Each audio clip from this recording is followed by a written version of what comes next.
Hey everyone, welcome back to the channel. Thank you for being here. My name is Andrew, coming to you from the beautiful Carolinas. Today's topic is going to be when the narcissist looks in the mirror. Think about that for a minute. Everyone, if you like the content, please like, subscribe, and share. So when the narcissist looks in the mirror, what do you think they see? They see a shallow, hollow, empty person, a person filled with anxiety, a person who has to always look over their shoulder, a person who has blown up so many relationships they can't even keep track, a person who looks in the mirror and they say to themselves, wow, that large amount of skeletons I have in the many closets that I keep slammed shut, that's growing and growing. They see a person who is weak, who is inferior, who does not believe in themselves. They see a person who does not want to be exposed. They see a person who wants to continue to manipulate other people and to continue to have the loudest voice, usually in the room. The narcissist, when they look in the mirror, they see anything but honesty, but authenticity, but transparentness. They don't see genuineness. They don't see growth. What they see is destruction, manipulation. They see a house of cards that they have to keep on maintaining. They see relationships that have been broken left, right, and center throughout their whole existence. They see potential people that they're going to have to put a different mask on for to manipulate those people to enter relationships with them. They see a coward. They see a bully. They see a person who is afraid. You see, the narcissist knows who they are. They put their clothes on the exact same way you do. They breathe the same air. The difference between you and the narcissist is they manipulate people, and they want to keep people stuck and trapped in the narcissistic abusive cycle as long as they possibly can. And that was you for a period of time. It was the relationship that you were in. The narcissist did not walk up to you and hand you a 2-page report and say to you, listen, this is who I am. It's what I will do to you. It's what I've done to so many people before I've met you. It's what I will do to many people after I discard you. They didn't do that. What they did was they assimilated themselves with you. They looked at you and they mirrored back to you what you wanted to see. They mirrored back your hopes, your dreams, your aspirations, your goals. They learned about your past romantic relationships. They learned about your upbringing, your childhood, your education. They learned about what your plans were for the present and certainly what your plans would be for the future. And then when they realized that you had a very full tank and that they could deplete your tank and your resources for a length of time, which was the period of the relationship you were in, or flip it, that's when they began to get really close to you. That's when they proclaimed perhaps that they loved you, or that you could raise a family, or you could get married, or you could relocate, or you could start a business, or if you would just put a roof over the head, or whatever it was. There was a pivotal period of time in that relationship when it was budding, when it was starting off. And you, of course, you didn't know what narcissism was because you weren't taught this in school, and you did not realize that there were many people out there that do not have your best interest at heart, and at the top of that list is certainly the narcissist. Also, you probably were and or are an empath, a kind, loving, stable, healthy, energetic, empathetic person, and you probably wanted to help other people out. Well, the narcissist saw this, and they entered your life like a wolf in sheep's clothing. They acted like, oh, you are so amazing, you're incredible, you're the yin to my yang, you complete me, you're the love of my life, we are soulmates, whatever they did.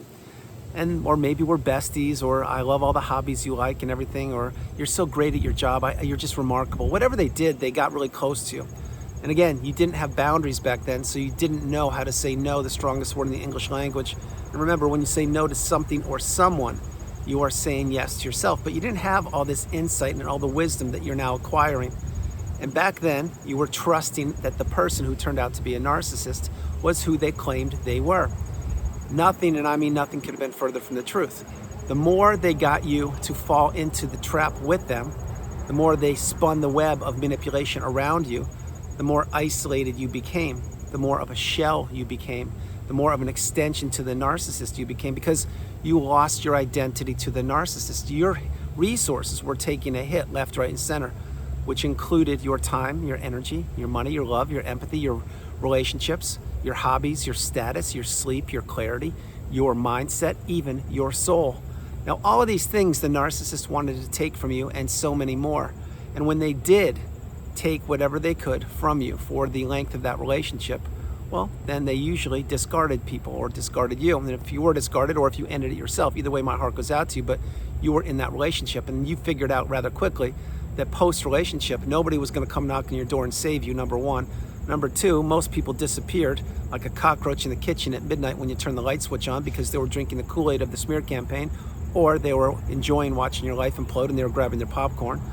Or three, other people, perhaps there's a small group of people who couldn't do anything for you, that couldn't wrap their head around what you went through, so they were just wishing you the best. But that's a very small group, if those people even exist. Then what happened? You had to put yourself back together. You had to find that needle in a haystack, and you had to realize that, oh my goodness, I was in a toxic narcissistic relationship. One of the most challenging, if not the most challenging relationship known to humankind. And that's when you realized you had to heal, you had to slow your life down and process things and journal, meditate, see a therapist, watch videos, heal childhood wounds, etc. But the whole time you were doing that, what were you doing? You were introspecting. You were learning about yourself. You were learning about humanity. You were looking in the mirror and being accountable to yourself. You see, this is what you have to do. This is what I had to do. You couldn't sugarcoat that relationship and say, oh, it wasn't what it was supposed to be and it's no big thing. No, it's a huge thing, because that relationship almost took you down for the count. So when you looked in the mirror, and you had to do that probably from the minute you were discarded in disbelief, you saw different versions of yourself changing and shifting throughout your existence. Meaning, let's say that the discard happened, or the ending, whenever it did. Well, wherever you were, maybe you were in a car and you were looking at yourself in the rear view mirror. Maybe you were in a bathroom looking at the mirror there. Maybe you were in your house looking in a mirror. Maybe you were on your smartphone taking a selfie, taking a look and see how you actually look to other people. And that wasn't a good sight because you were in disarray and your hair was a mess and you were probably, your eyes were swelled up from all the crying, etc. In other words, you did not look your finest. But you were checking yourself out, not like a narcissist would. You were seeing how badly you were damaged. This is what I did. It's what so many of us had to do. We had to actually realize that where we were now, or when we were discarded, wasn't at all where we ever thought we would be. But we had to pick ourselves up by the bootstraps. We had to dust ourselves off. We had to heal. And eventually we had to put ourselves back together. We had to rise through the ashes like a phoenix and enter the third version of us, the strongest, most galvanized version of us known to humankind. So while you were taking mental notes and you were processing things and learning the definitions in the glossary on the narcissistic abusive cycle, such as what is gaslighting, or what is the smear campaign, or what is triangulation, or what is rage fit, what is a rage fit, etc. That's not what the narcissist was doing. They were looking at their mirror, wherever they were, probably on their smartphone, using it as a selfie image, taking selfies and looking at themselves, or wherever they were. Or maybe they were in the bathroom looking at themselves and they were saying, yeah, I did a number on that one, which was you. I really did a great job there. I got everything I possibly could have. I left them a shell of themselves. Maybe they will exist, maybe they won't, but I don't even care because I got whatever I could and I disappeared as fast as possible. And I'm not going to give them closure. I'm not going to care anything about them. I'm going to erase the past completely clean. Yes, I will continue to administer the smear campaign because I need people believing in me and my lies and my false narrative and all the nonsense that I portray about the person I just abused. But that's what I do. And then I will go on to a new source of supply, which I've already groomed, and I'll probably go and live with them under their roof like a parasite, and I'll milk them or bleed them dry of their resources. Wash, rinse, repeat, rinse, wash, repeat, whatever it is. You see, the narcissist, when they look in the mirror, they don't see what you see. What they see is disdain for themselves. They see disdain for humanity. They see an ugly image back in the mirror, which doesn't look at all what they think it looks like. The narcissist is not even close to anything other than an energy vampire, a shapeshifter, if you will. And once they really, really lay into somebody, and if you know what I'm talking about, drop comments below, you can see the pupils of their eyes swell up like beach balls, and you can see the blackness and the emptiness of their soul and their eyes staring at you. It's almost like a shark trying to feast on a fish in the middle of the ocean. This is what the narcissist does. And if you've seen that, you know what I'm talking about. Because inside the narcissist, there is no substance, there is no core, there is no reality, there is no honesty or integrity. All it is let's shift the mask again, figure out who I need to get close to, how I can take whatever I want from them so they don't figure it out, and then I'll just slither away onto some other person or location or place.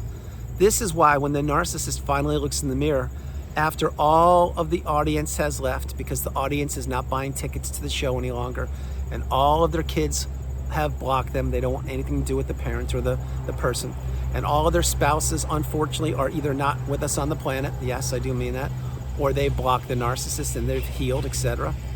And then all of the business relationships have blown up and all of the besties of 10, 20, 30 years have finally seen behind the mask. This is when the narcissist will have to face the music. This is when the game of musical chairs will continue to spin around one more time, and there will be one chair left, and it will be the narcissist and anybody they're trying to abuse. And guess who's going to sit in that chair? It won't be the narcissist. There is no more room for the narcissist. And the narcissist is dreading this. They're fearing this. They do not want this day to ever arrive. That's why the narcissist lives for the moment. They don't live in the present moment like you do or I do. They live for the moment, which is why as soon as another new shiny object appears in their life, they will just discard or disappear disregard or throw away anybody that they can, because something better came along, a new opportunity came along, a new challenge, if you will, a new thrill, a new ride on the roller coaster of abuse.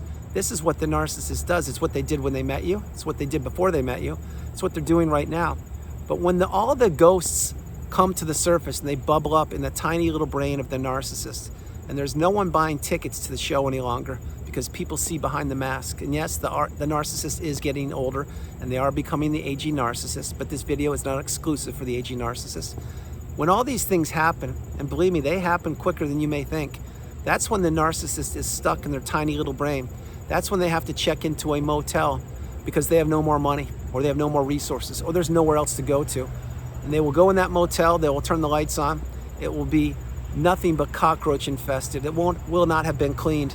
The sheets will be disgusting. There will be a mirror there right in front of them. It will be broken. And that is not good luck. That is not anything good. But the mirror wasn't anything other than fractured throughout the whole existence of the narcissist. Then behind them, what will they do? Maybe they'll lock the door, maybe they won't.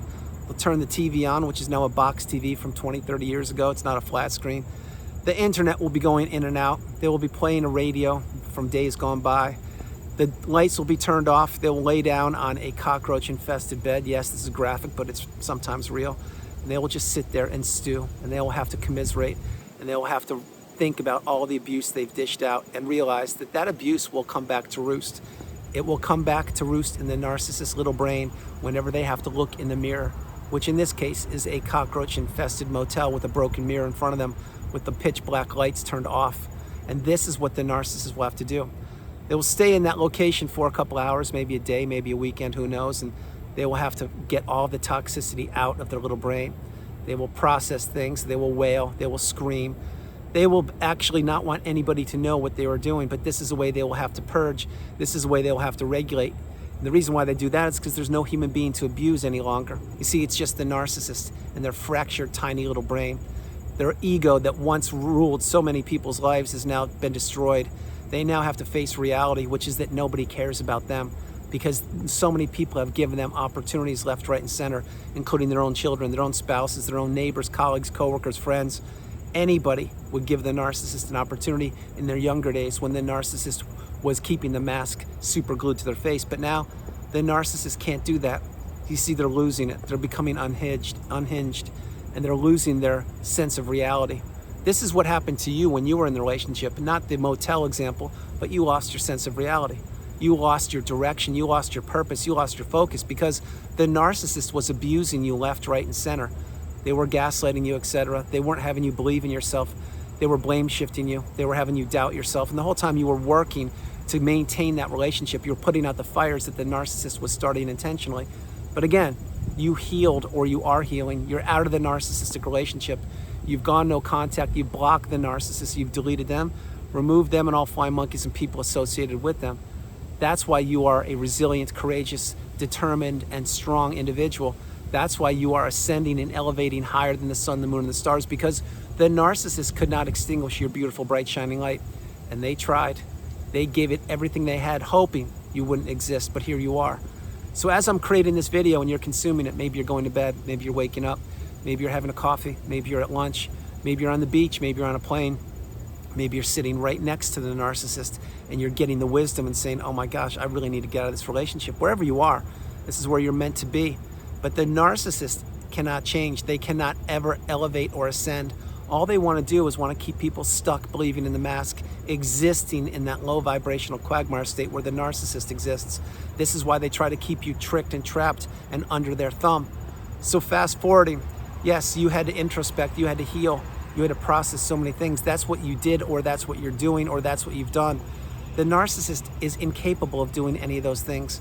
All they have to do is they need to sit and stew with the tiny little misery that runs around in their Hollywood script in their brain, and they try to rewrite it minute by minute, day by day, hour by hour. They try to not pay attention to the past other than them rewriting the past. They don't want to ever admit that they abuse people. They don't want to ever admit that they discard people. They don't want to ever admit that they financially, mentally, emotionally, spiritually, and intellectually blew up relationships and abused people. This is why the narcissist is a coward and a bully. So using this example before I close the video, when they're in that motel all by themselves with the lights turned off and the radio blaring and the old TV from 30 years ago screaming on infomercials, and it's 2 o'clock in the morning and they can't stand anything that's going on in their brain, this is the price they pay for blowing up people's relationships. This is one of the many mirrors the narcissist will have to look into. This is a place they cannot escape. You see, when the narcissist actually has to introspect, and believe me, they will have to do it for periods of time, not for days, weeks, or months, or years like you. I'm talking for little glimpses, little periods of time, maybe a couple minutes, maybe 10, 20 minutes at a time if their cell phone battery died. But they're gonna have to really face the music eventually. And the older they get, the more music plays, and the more music that plays, the more they have to actually deal with the consequences of their poor behavior, yet cover it up like it never happened.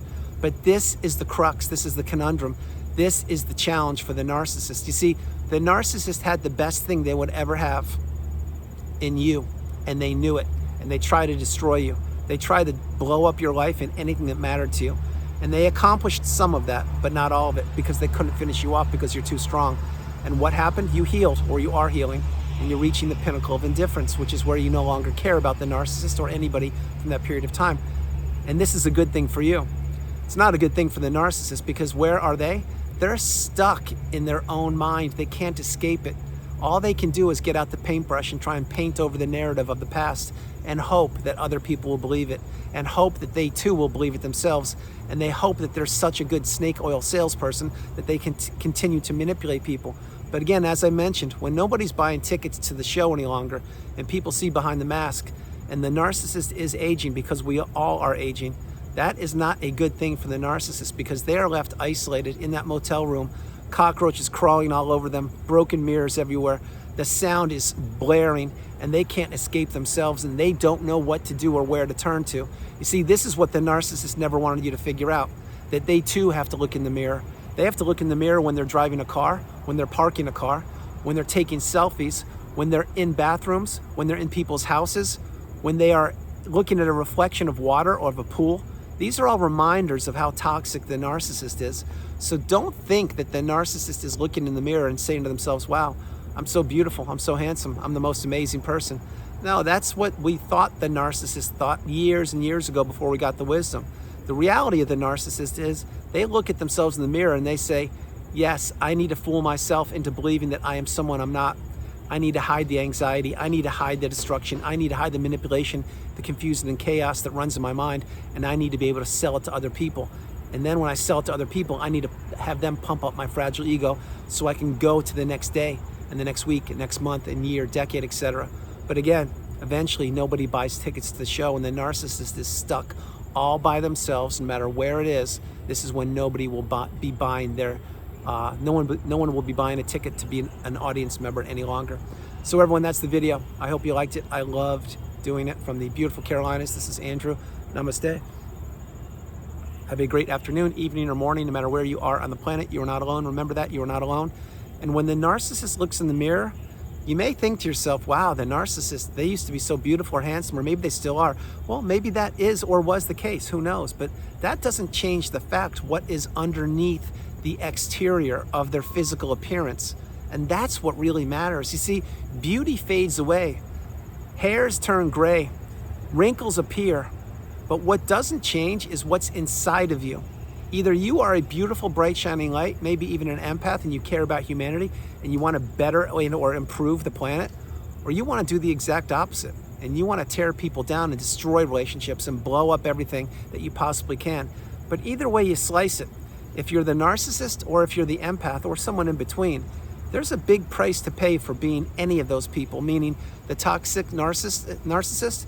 Believe me, there's a big price to pay. Maybe not in this planet, but maybe down the road somewhere else. If you're the empath, well, my hope is you're going to get abundance and goodness sprinkled all throughout your life post-narcissistic relationship and elsewhere. And if you're in between, well, that means you're not in one extreme. It means you're probably living in the everyday fog, and that is okay. Everyone, I loved doing the video. I love creating the video. I hope you liked it. I love doing it. From the beautiful Carolinas, this is Andrew. I will talk to you tomorrow. God bless you, and enjoy yourselves.